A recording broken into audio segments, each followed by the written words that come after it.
Le grand dialogue. Sigi Kafoba. Le grand dialogue, l'émission de débat du studio Tamani sur votre radio. Sigi Kafoba. Le grand dialogue. Mesdames, Messieurs, bienvenue, vous qui nous suivez sur nos 85 radios partenaires et nos 3 télévisions partenaires à travers le pays, à travers le monde, mais également sur les réseaux sociaux.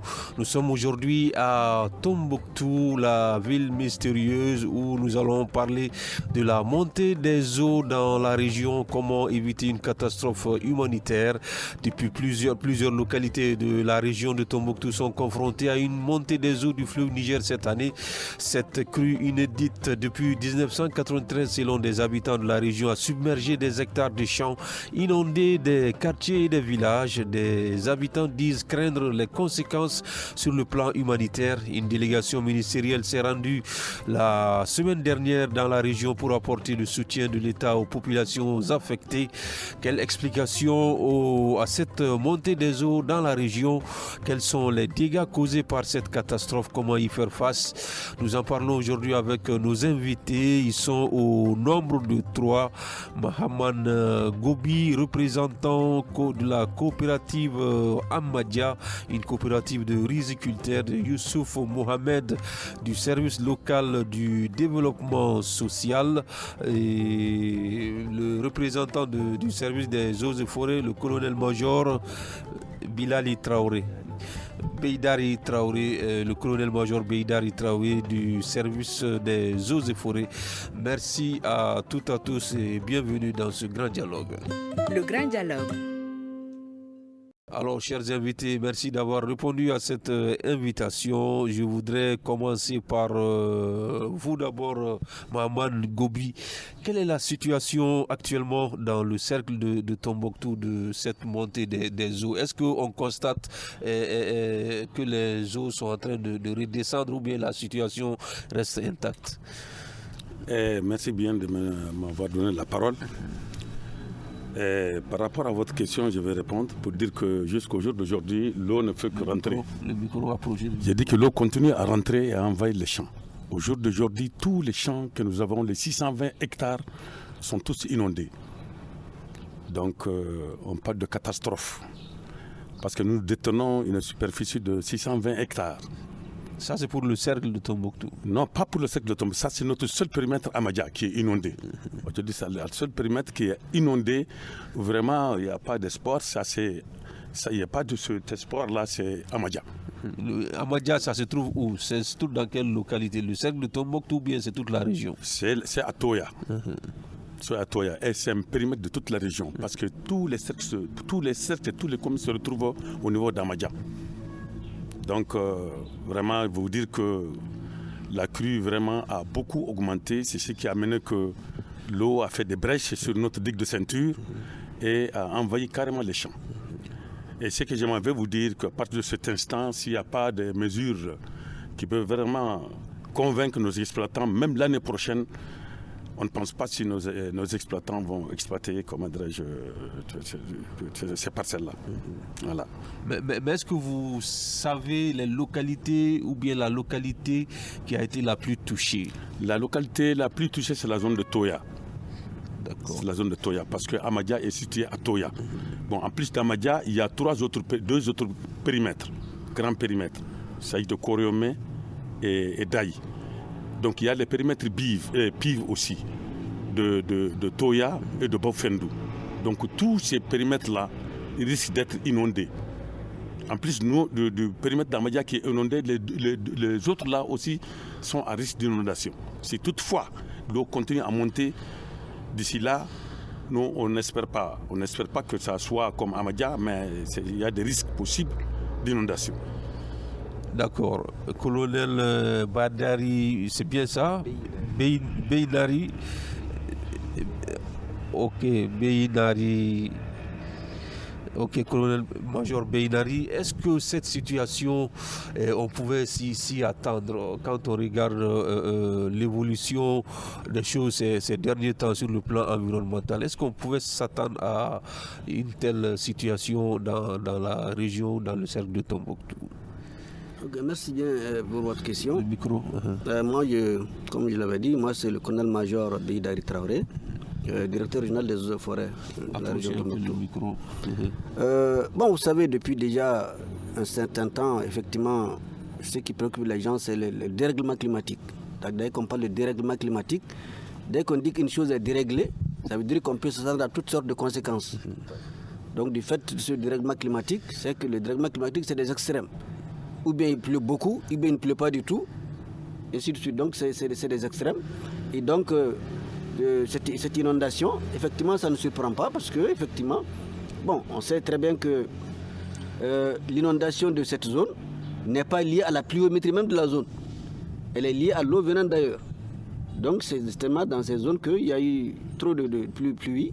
Et c'est effectivement cette pluie qui est drainée, cette eau qui est drainée jusque chez nous. Sinon, ce n'est pas la pluie même de Tombouctou qui a créé les inondations de Tombouctou. C'est les eaux du fleuve qui viennent d'ailleurs. Effectivement, ces zones-là effectivement, sont certainement excédentaires en eau. Et c'est certainement ces eaux-là qui viennent effectivement créer des inondations au niveau de Tombouctou. Donc on peut effectivement s'attendre à des extrêmes du genre. Autant on peut s'attendre à ce qu'il y ait trop d'eau, autant on peut s'attendre à ce qu'il y ait peu d'eau. Donc tous les deux extrêmes sont possibles. D'accord. Alors Youssouf Mohamed, vous êtes du développement social. Aujourd'hui, la situation a impacté beaucoup de localités, beaucoup de populations. Est-ce que à ce stade, vous pouvez nous faire une estimation par rapport au bilan de cette situation, de cette montée des eaux? Merci beaucoup vraiment de nous avoir donné vraiment cette occasion vraiment pour s'exprimer, vraiment pour vraiment parler de cette situation vraiment de montée vraiment du niveau d'eau du fleuve Niger, vraiment qui a eu vraiment des impacts vraiment très négatifs vraiment sur vraiment notre environnement. Vraiment comme vous l'avez si bien dit, franchement cette année vraiment on a vu vraiment qu'il y a beaucoup vraiment des cercles qui ont été touchés. Ce n'est pas seulement ici à Tombouctou, le cercle de Tombouctou, il y a le cercle de Niafenke, il y a le cercle de Diré, Gundam et Rarous. Vraiment, tous ces cercles vraiment ont été vraiment touchés et vraiment cette inondation vraiment a créé vraiment une désolation vraiment au sein de la communauté. Parce que si vous prenez vraiment le cas de Tombouctou, le cercle de Tombouctou, vous voyez, nous avons vraiment ici le périmètre risicole d'Amadia de 622 hectares qui le tout est parti vraiment dans l'eau. Et vraiment ça c'est le seul, on peut dire vraiment, espoir vraiment de nos communautés. Parce qu'il faut reconnaître ici vraiment que ces communautés vraiment vivent de cette agriculture-là, vraiment vivent vraiment de ces plaines-là et voir vraiment que vraiment toute ta réalisation vraiment depuis vraiment août jusqu'à là est parti, vraiment ça fait mal et vraiment ça joue vraiment énormément vraiment sur ces agriculteurs qui leur seul espoir c'est ça, leur champ. Donc nous pouvons aussi noter aussi les périmètres maraîchers aussi vraiment qui ont été vraiment inondés, vraiment que ça soit dans la commune de Alafia, dans la commune vraiment de Lafia et Bouré-Minali et même des villages qui ont été vraiment obligés carrément vraiment de quitter leur zone. Si nous prenons même le cas de Tombouctou ville même, vous savez qu'il y a ici un secteur qu'on appelle Bokiat. Vraiment cette année, l'eau est arrivée jusqu'à ce secteur. Et vraiment il y a plus vraiment de 66 vraiment ménages qui ont été vraiment obligés de quitter carrément vraiment leur zone pour être vraiment pour aller se reloger vraiment dans d'autres zones vraiment où 66 ménages dans le cercle de Tombouctou. 66 ménages, juste ça c'est dans la commune, dans la commune urbaine de Tombouctou à Bokiat. Mais vraiment nous c'est je peux dire c'est des plus de 1000 ménages ou bien ça dépasse même ça vraiment qui sont vraiment touchés.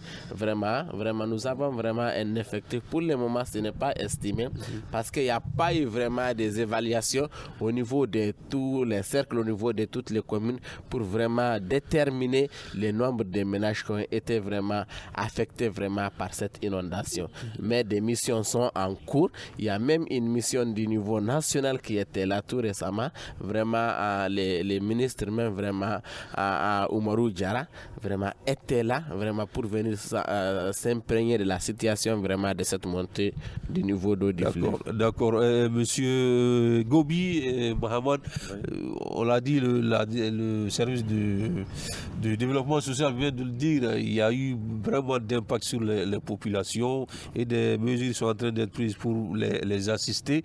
Mais est-ce qu'aujourd'hui vous sentez cette présence des services comme le développement social à vos côtés face à cette situation? Bon, pour le moment, des constats ont été faits.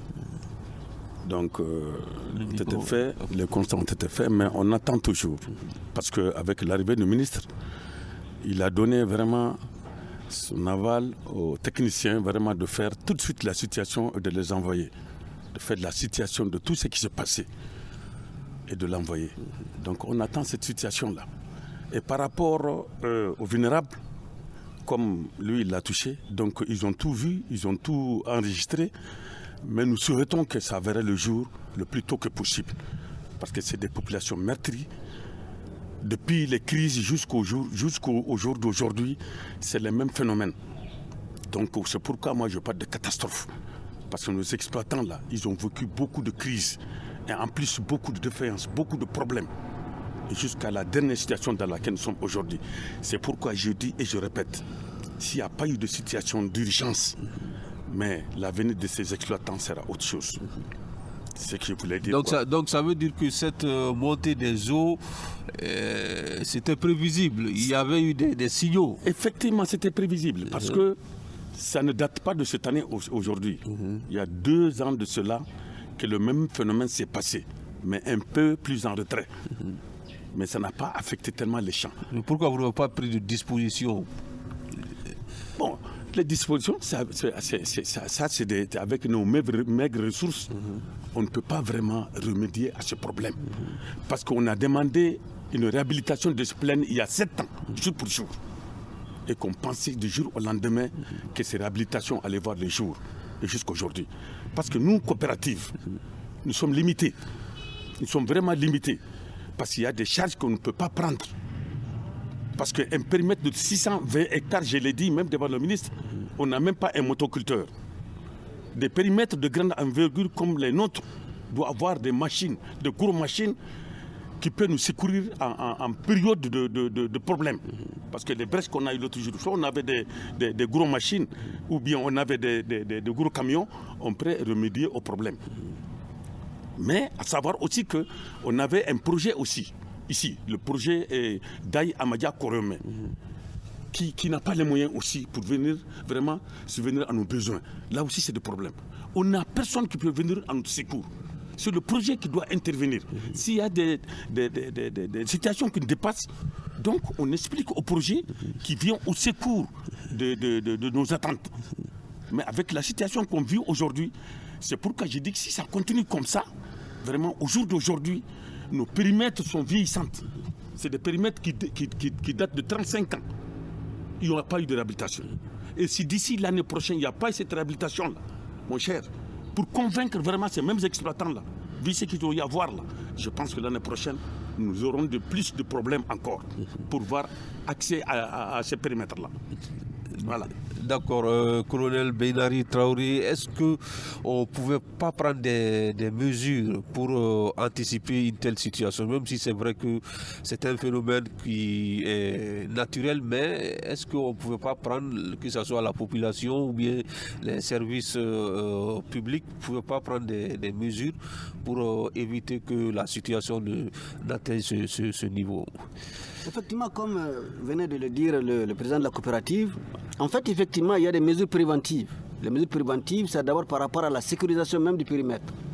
Et ça, c'est effectivement, comme il l'a dit, la digue de ceinture, qu'ils appellent la digue maîtresse. Donc, si cette digue-là n'est pas effectivement au point, tous les travaux que vous allez entreprendre à l'intérieur, là, c'est du travail inutile. Parce que si vous aménagez vos parcelles, mais ce qui permet même à la parcelle là de produire, le problème n'est pas résolu là-bas, donc c'est comme si vous avez travaillé inutilement. Donc en fait c'est ça le problème. C'est-à-dire qu'il fallait effectivement des mesures curatives et préventives. Et la mesure préventive, c'est effectivement la réfection de la digue maîtresse jusqu'à hauteur de souhait. Comme il a dit, effectivement, Ce n'est pas un travail qu'on peut faire à la main comme ça avec des dabas. Non, ça c'est des grands travaux. C'est des grands travaux, il faut des grosses machines, des bulldozers, des camions, ainsi de suite, pour effectivement faire cette digue-là. Parce que c'est une digue là attenante effectivement au fleuve. C'est ça le grand problème. Ça, c'est le périmètre là donne sur le fleuve. Il y a l'autre périmètre là, un peu plus en retrait par rapport à Madia et donne sur le fleuve. Et donc quand il y a une brèche, ah non, ça c'est des problèmes. Hein. Oui. La population n'est pas à mesure effectivement d'arrêter cette brèche-là. Et c'est ça le grand problème. Comme il l'a dit, effectivement, il y a, depuis des années déjà, les gens cherchent à réhabiliter effectivement ces périmètres-là. Malheureusement, ça traîne le pas avec toutes les crises que le pays a connues. Donc le démarrage du projet a connu beaucoup de retard. Et finalement, on est arrivé effectivement à cette catastrophe-là. Sinon, comme il a dit, le projet avait effectivement démarré. Donc ça, c'est les premières choses auxquelles le projet allait s'atteler. Malheureusement, il n'a pas démarré. Donc les populations, les maigres ressources de la coopérative ne permettent pas de prendre des mesures préventives, en tout cas pour sécuriser effectivement ce périmètre-là. Et chaque fois qu'il y a effectivement un peu plus, l'eau dépasse un tout petit peu le niveau habituel, donc c'est l'inondation. Et c'est ça qui est arrivé. Alors, Youssouf Mohamed, vous disiez à l'instant qu'il y a des ménages qui ont été touchés. Et quelles sont les dispositions que vous avez prises pour assister ces ménages-là? Merci beaucoup. Vraiment, dès que vraiment nous avons vraiment été alertés par cette inondation vraiment de ces zones-là, directement les services s'est rendu sur les lieux pour faire l'état des lieux, vraiment pour essayer d'évaluer les ménages qui ont été affectés vraiment par cette inondation. Donc, dès les premières heures, nous sommes partis. Et avec la Direction régionale de développement social, les gouvernements, vraiment les partenaires, nous avons apporté une assistance des abris pour les ménages qui ont perdu vraiment totalement leurs maisons, les maisons totalement effondrées. Donc les ménages ont été dotés en abri par l'UNICEF, par la Croix-Rouge et aussi vraiment d'autres aussi organisations ont pu aussi vraiment apporter vraiment ce qu'ils peuvent apporter, vraiment que ça soit vraiment des vivres, des non-vivres, vraiment même du cash. Il y a même des associations ou bien des personnes vraiment de bonne volonté qui ont essayé aussi d'apporter vraiment quelque chose. Tout cela c'est fait en collaboration avec le développement social. Parce qu'il faut savoir que c'est le service vraiment qui est habilité vraiment à intervenir dans ces situations. Nous, on fait les plaidoyers auprès vraiment de nos partenaires. Vraiment, on les fait un appel pour vraiment venir vraiment pour qu'ils puissent vraiment assister ces ménages qui sont vraiment dans cette situation de précarité là. Alors ça, ce sont les ménages dont les maisons ont été effondrées et tout, mais est-ce que les ménages dont les maisons sont sérieusement menacées, est-ce qu'il y a des mesures qui sont prises pour celles-ci aussi? Il y a on pense à les faire déménager déjà, ou bien qu'est-ce que vous êtes en train de faire? Par rapport à ça, d'abord vraiment il y a des sensibilisations vraiment qui ont commencé depuis, c'est pas aujourd'hui. On demande vraiment à tous ceux qui sont vraiment dans les bas-fonds, les riverains, vraiment de quitter ces zones vraiment qui peuvent être inondées à tout moment. Parce que vous savez que tant que les niveaux d'eau montent, vraiment, il y a un risque vraiment d'inondation de certains villages, de certains sites vraiment qui sont vraiment au bord du fleuve. Donc il y a des sensibilisations qui sont menées à l'endroit vraiment des cercles, à l'endroit des communes, des villages et fractions. Vraiment. Et même il y a des ménages qui sont menacés, vraiment qui ont aussi été assistés. Voilà. Nous avons à un moment donné, il y avait même un plaidoyer que les victimes elles-mêmes ont fait pour demander à ce qu'ils soient recasiers. Parce que vous savez vraiment que cette année, l'eau est arrivée à ce niveau, qui nous dit que l'année prochaine, l'eau ne va pas dépasser vraiment ce niveau-là. Parce que c'est le changement climatique qui fait ça. Il faut que la population, il faut que notre communauté, vraiment qu'on s'adapte à cela et qu'on évite vraiment les lieux vraiment qui sont inondables. Alors Mohamed Gobi, vous en tant que producteurs, rizicoles, cultivateurs, est-ce qu'on peut dire que si vous n'avez pas de l'assistance qu'il faut, on peut craindre des conséquences très graves sur la situation humanitaire dans ces localités touchées-là? Oui, cher, évidemment, parce qu'il n'y a rien à dire. Parce que j'ai dit que, évidemment, il n'y a rien à dire. Oui. Parce que si toutefois il n'y a pas de mesures d'urgence et de mesures consistantes, il faut toujours s'attendre à ce genre de phénomène. Ça, je le dis et je le répète. Moi, je suis un homme de terrain. Je suis un homme de terrain et je suis chaque fois dans le lieu en train d'observer ce qui se passe. Parce que je me dis chaque jour, du jour au jour, que nos doléances seront entendues. Puisque aujourd'hui, les exploitants doivent être à l'écoute. Ils doivent être à l'écoute. Parce que nous, là, ce que nous détenons là, c'est un trésor. Ce que nous détenons là, c'est des actes qui aident même l'État. Parce que quand nous produisons suffisamment de riz, vraiment l'État n'a plus à exporter du riz à Tombouctou ou bien dans les autres localités. Donc vous n'êtes pas écouté? On n'est pas écouté.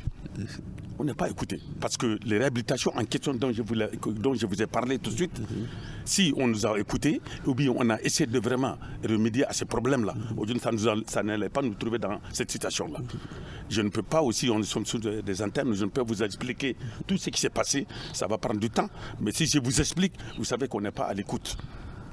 Ouais, mais est-ce que vous... Une plaine qui date de 35 ans ou bien 40 ans et qui jusqu'à aujourd'hui n'a pas de réhabilitation. Vous voyez ce que ça fait? Je l'ai dit, nous sommes limités. Les coopératives sont limitées. Parce que les gens disent qu'on est une coopérative, on ne doit pas nous aider, tant. Mais est-ce qu'il y a une structure qui n'est pas aidée? Même l'État est aidé. Même l'État reçoit des aides des autres partenaires. Nous aussi, l'État doit être partenaire aux coopératives. Quelque chose qui dépend de nos compétences. Je pense que l'État doit venir nous aider en aide. Les personnes de bonne volonté, les ONG et les partenaires qui sont là. Aucun d'entre eux ne vient à notre secours. Mais c'est extraordinaire. Or que nous représentons la sécurité alimentaire. On parle de sécurité alimentaire. Sécurité alimentaire, c'est nos plaines là. Il faut faire la situation des plaines là. On a plus de 80 000 hectares. Dans la région, 80 000 hectares. Mais est-ce qu'aujourd'hui, ces plaines, ces champs inondés, est-ce qu'il y a moyen de récupérer ou bien qu'est-ce qu'il faut faire pour éviter une menace sur la sécurité alimentaire? Bon, on peut récupérer le minimum. Mais à savoir que même en récupérant, ça serait les mêmes pertes.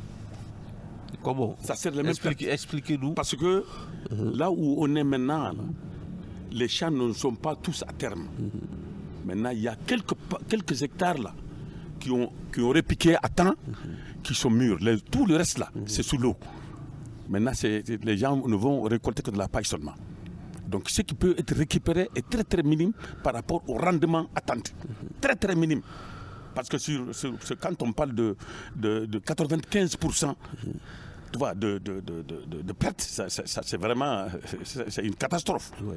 Je parle comme ça, c'est une catastrophe. Oui. C'est pourquoi je dis qu'il vaut mieux voir que d'entendre. Tout ce qui peut me défier là peuvent aller sur le terrain pour voir ce qui se passe. C'est pourquoi le ministre est parti, il a vu de ses propres yeux. On peut récupérer un peu, mais seulement tout le reste là, c'est sur l'eau. Voilà. D'accord, colonel-major, cette montée des eaux, en tout cas, à laquelle on n'avait pas assisté depuis un moment, selon des habitants, est-ce qu'on peut tout mettre ça sur le coup de changement climatique ou bien il y a également le comportement de l'homme qu'il faut pointer du doigt? Non, vous savez, les changements climatiques même sont une conséquence du comportement de l'homme. Donc, je disais tantôt que le changement climatique en lui-même est une conséquence effectivement du comportement des êtres humains sur l'environnement. Maintenant, ce qui est certain, c'est que effectivement, les gens aussi ne sont pas très disciplinés dans leur vie quotidienne. Parce que effectivement, quand on va s'installer dans un bas-fond, parce que tu dis que tu n'as pas où habiter, tu vas habiter dans un bas-fond. Donc s'il y a des problèmes, tu ne peux en vouloir qu'à toi-même. Bon, maintenant le problème effectivement du périmètre, le président, il croit qu'il a déjà tout dit. Parce que c'est des périmètres effectivement qui datent de très longtemps, qui normalement devaient être réhabilités bien avant maintenant. Maintenant, ça n'a pas été le cas. Et en fait, c'est un problème d'anticipation qui nous a conduit effectivement, si on avait anticipé un peu sur tout ça, on n'allait pas vivre cette situation aujourd'hui. Depuis très longtemps, comme il l'a dit, effectivement, le problème a été posé. Moi, j'ai assisté en personne, effectivement, à un certain nombre de rencontres par rapport au projet de réhabilitation dont il parle. Mais même avant-hier, j'étais en train de poser la question à quelqu'un, mais ce problème de Amadia Daï Koromé, là, ça ne voit pas le jour jusqu'à présent. Là. Alors que tout le monde sait qu'il y avait la nécessité. Et moi, je suis allé en personne. Je ne me suis pas contenté de ce que les gens racontent. Je suis allé en personne pour voir. Pas plus tard que le samedi, moi, j'ai fait le tour de la zone. Et j'ai vu effectivement, comme il l'a dit, moi, en tout cas, quand les gens m'ont demandé, je leur ai dit que c'est 100%. Moi, j'ai vu 100% de la plaine qui est inondée. Lui-même, il a dit 95. Moi, j'ai dit, en tout cas, moi, je n'ai même pas vu du riz. Je n'ai vu que de l'eau dans cette plaine-là. Donc, je crois que c'est vraiment un problème. Donc, il y a effectivement une part effectivement l'essentiel effectivement c'est le changement climatique, mais quelque part aussi il y a quand même le comportement humain, parce que même si on s'en tient seulement au fait qu'on n'a pas pris les bonnes décisions au bon moment, ça c'est quand même humain là, ça ce n'est pas le changement climatique. Le fait que le projet n'a pas pu démarrer là, le changement climatique n'a rien à voir là-dedans. Donc ça donc quelque part il y a une responsabilité humaine. Il y a une responsabilité humaine, même s'il y a des causes naturelles, il y a une responsabilité aussi humaine. Oui, mais est-ce que les services publics comme l'hydraulique, même s'il n'y a pas de représentant ici, la météo, est-ce que même votre service, est-ce que vous jouez efficacement le rôle qui est de conseiller les producteurs ou les habitants par rapport à ces catastrophes qui peuvent survenir à tout moment?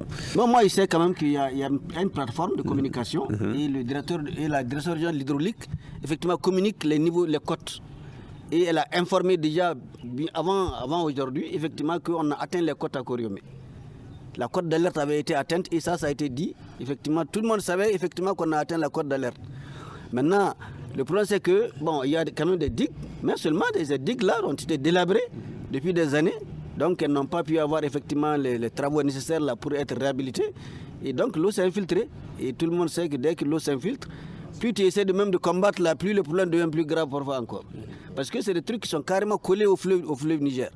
Et c'est ce qui rend la chose beaucoup plus compliquée. Si c'était des plaines qui sont un peu en retrait et que le périmètre était alimenté par un canal principal, c'est plus facile à gérer. Mais quand la digue là est attenante au fleuve, ah non, ça c'est beaucoup plus difficile à gérer. D'accord.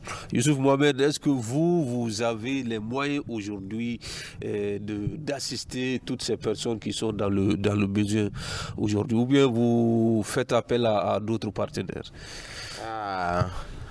Vous savez vraiment que parfois on dit que l'État vraiment est limité dans ses interventions, vraiment, et c'est pour cela aussi vraiment que les partenaires aussi de l'État sont là.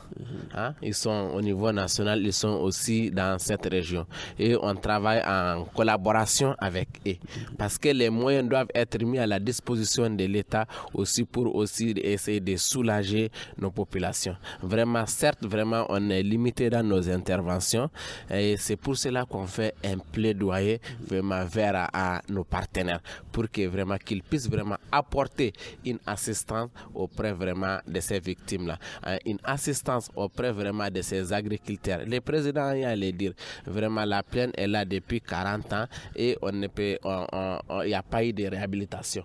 On ne peut que s'attendre à ce genre de situation lorsque vraiment le niveau d'eau est très monté. Vraiment, ils l'ont dit, vraiment, il y a même un communiqué qui a été fait pour dire vraiment que cette année le niveau d'eau vraiment a dépassé vraiment les niveaux d'eau des années précédentes. Donc il y a tous ces aspects-là qui sont, lorsque ces aspects sont réunis, que ce soit les partenaires, que ce soit l'État, doivent prendre des mesures pour essayer vraiment de soulager, je l'ai dit, vraiment nos communautés. Nos communautés font face à beaucoup de difficultés vraiment dans cette région du Nord. Vraiment, parce que même parfois l'insécurité est là. Même pour aller sur ces plaines-là, c'est des problèmes.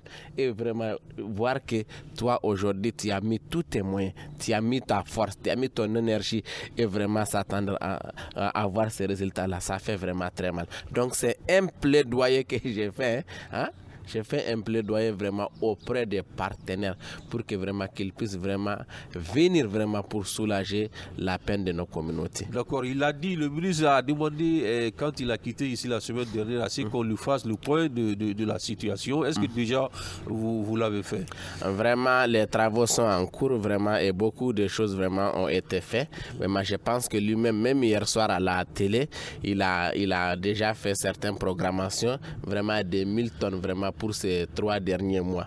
Donc je pense que vraiment qu'il y a des mesures qui sont prises vraiment et l'état des lieux même est fait. Il y a d'autres structures vraiment aussi vraiment qui nous aident dans ces cadres-là pour mieux vraiment remonter aussi l'information au niveau national. Alors Mahmoud Gobi, des prévisions sont en train d'être faites, des annonces sont faites par les autorités.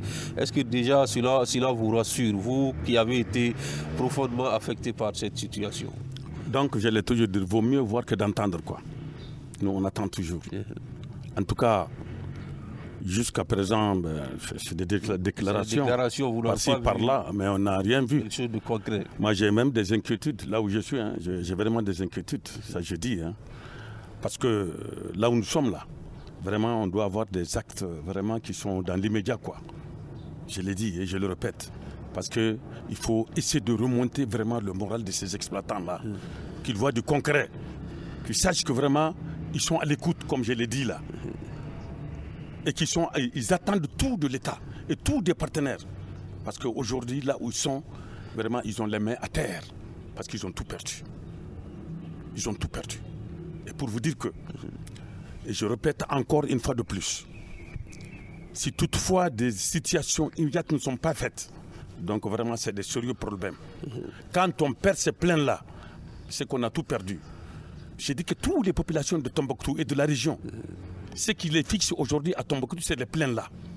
Et je le répète encore une fois de plus, même pendant l'occupation, c'est les plains-là qui nous ont fixés. En tout cas, quand nous serons vraiment à moins de ces plains-là, à savoir que vraiment ça sert autre chose, c'est à deviner quoi. Le reste là, c'est à deviner, vraiment. Ça, je le dis. D'accord. Colonel-major, une telle catastrophe, quelles peuvent être ses conséquences sur l'environnement? Bon, sur l'environnement, généralement, vous savez que généralement dans ces zones-là, effectivement, vous savez que dans ces zones, il y a effectivement, sur le plan de la foresterie rurale, il y a effectivement des populations aussi qui ont des plantations privées. Tout au long effectivement de ces périmètres-là, il y a des gens qui ont des plantations privées, qui ont effectivement fait des plantations aussi qui ont été inondées. Bon, mais on sait que si c'est des vergers, ça aussi c'est perdu, ça c'est certain. Maintenant, si c'est des eucalyptus, s'ils ont un certain âge, ils peuvent tenir l'inondation. Mais si c'est quand même des plantations de production fruitière, des citronniers ou bien des manguiers, autre chose, là, non, ça c'est certain que ça aussi c'est des vergers qui sont perdus. À l'image des champs de riz, là, ça aussi c'est des pertes.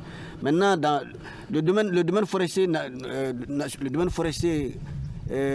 protégé, oui, il n'y a pas trop d'impact négatif. Parce que c'est des arbres qui sont déjà effectivement très habitués à ce plan ils peuvent survivre. Il n'y a pas trop de risques par rapport au domaine forestier national. Est-ce que ça peut impacter le domaine de l'élevage, par exemple? Bon, l'élevage, c'est que, c'est-à-dire, il peut y avoir ça rétrécit, ça diminue les zones de pâturage, par exemple. Parce que toutes les zones qui seront quand même inondées, les animaux ne pourront pas perdre là-bas, même s'ils ont de l'eau à boire. Mais avant de boire de l'eau, il faut quand même manger. Donc c'est quand même des pâturages qui sont perdus aussi, même pour l'élevage. Ah ouais, c'est des pâturages qui sont perdus. Il y a des zones qui étaient très enherbées, les animaux broutaient là-bas pour aller boire peut-être au fleuve. Mais maintenant, effectivement, c'est des espaces qui sont perdus, c'est des parcours qui sont perdus pour l'élevage. Ah ouais. Alors, Youssouf Mohamed, il vient de le dire, le domaine de l'élevage, mais aussi de l'agriculture, qui seront fortement impactés par cette situation. On sait que nous sommes dans une zone où les populations, voilà, en tout cas, vivent de ça, de l'agriculture, de l'élevage. Est-ce que vous ne vous inquiétez pas déjà des charges que vous aurez de plus dans les semaines, les mois à venir pour assister toutes ces populations, ces communautés qui vivent de l'élevage et de l'agriculture? Vous savez que nous, notre souci, c'est la communauté. On est là pour la communauté, on travaille pour la communauté et on fait tout pour que cette communauté vraiment puisse vraiment se sentir un peu à l'aise.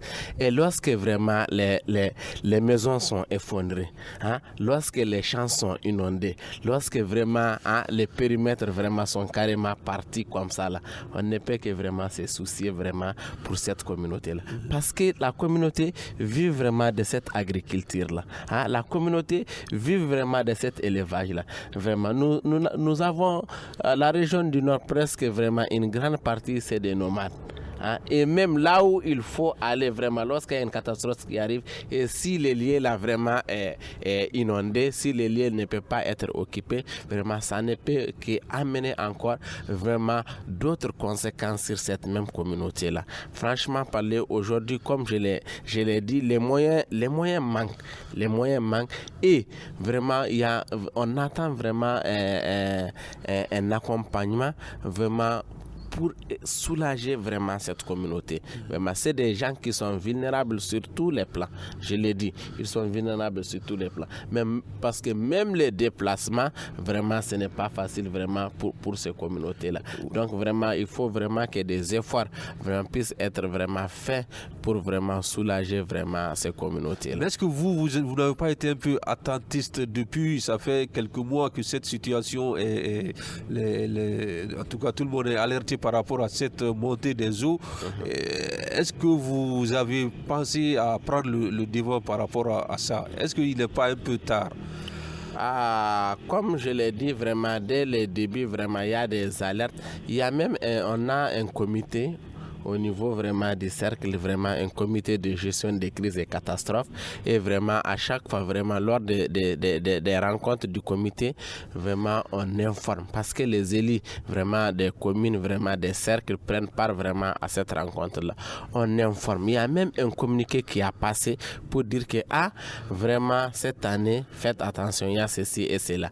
Mais aujourd'hui vraiment on peut dire vraiment que on ne peut plus vraiment faire d'autres solutions puisque vraiment les pires est déjà arrivé.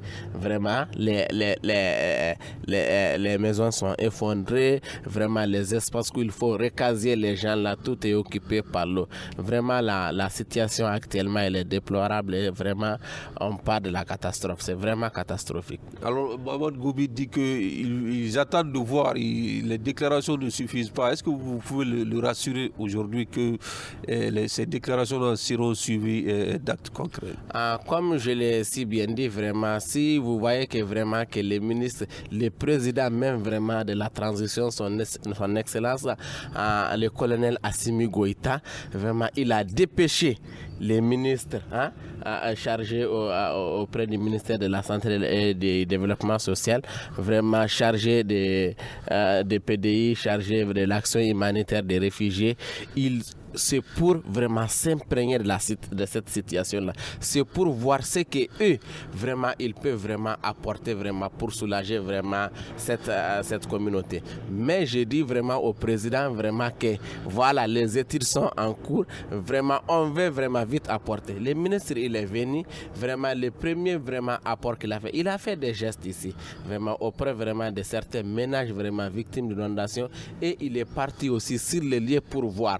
Donc je pense que la première aide, c'est d'abord de s'imprégner de la situation pour voir vraiment de quoi ces gens-là souffrent, de quoi ces gens-là ont besoin pour prendre des mesures, pour les mettre à la disposition de ces gens-là.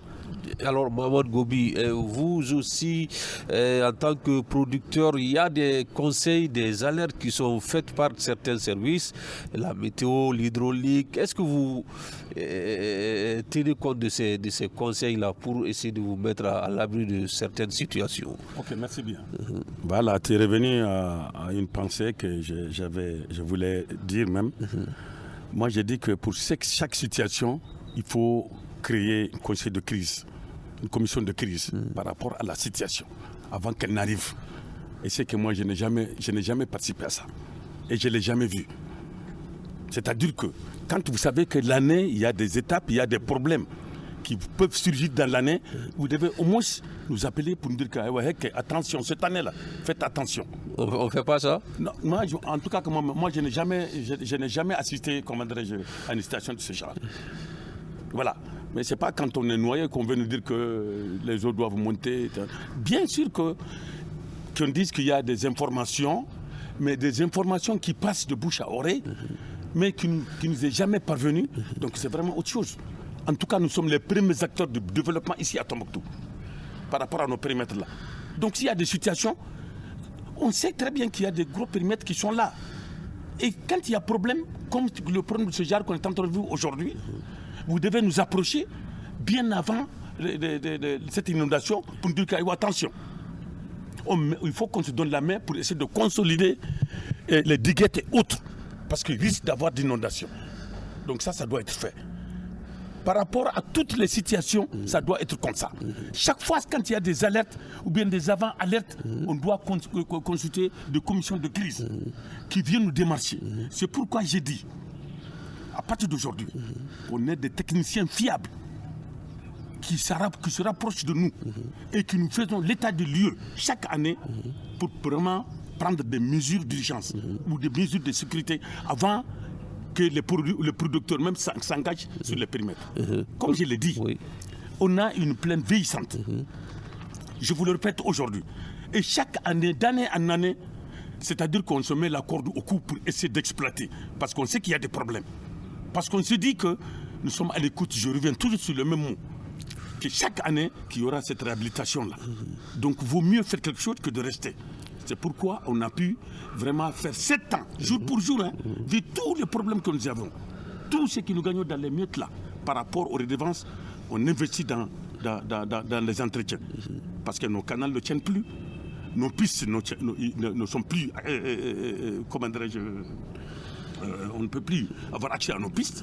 Même comme on l'a dit, nos digues ceintures, la même chose. D'accord. Donc c'est pourquoi j'ai dit que vraiment, il vaut mieux prévenir que de guérir. D'accord. Voilà. Alors, mieux prévenir que de guérir, colonel-major. Comment prévenir une telle situation? On ne le souhaite pas. Si toutefois ça survenait encore, qu'est-ce qu'il faut faire dès maintenant pour ne pas vivre cette même catastrophe?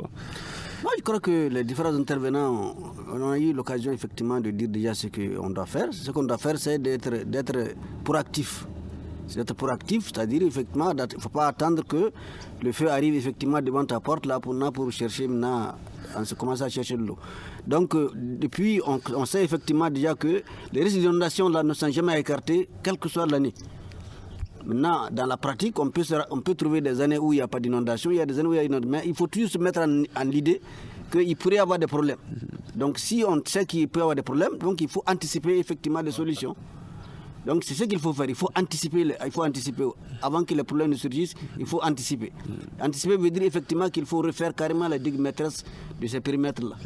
Si ça c'est déjà fait, on aurait fait un grand pas vers la sécurisation de ces périmètres-là.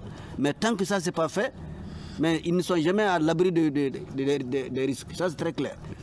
Quoi qu'on fasse, quel aménagement qu'on va faire à l'intérieur, si ce problème de digue de ceinture n'est pas réglé, on n'aurait plus de risques. Donc ce qu'il faut faire, c'est effectivement de faire en sorte que ces périmètres soient sécurisés effectivement par des digues maîtresses qui répondent aux normes. Surtout qui répondent, parce qu'il ne s'agit pas de faire aussi une digue.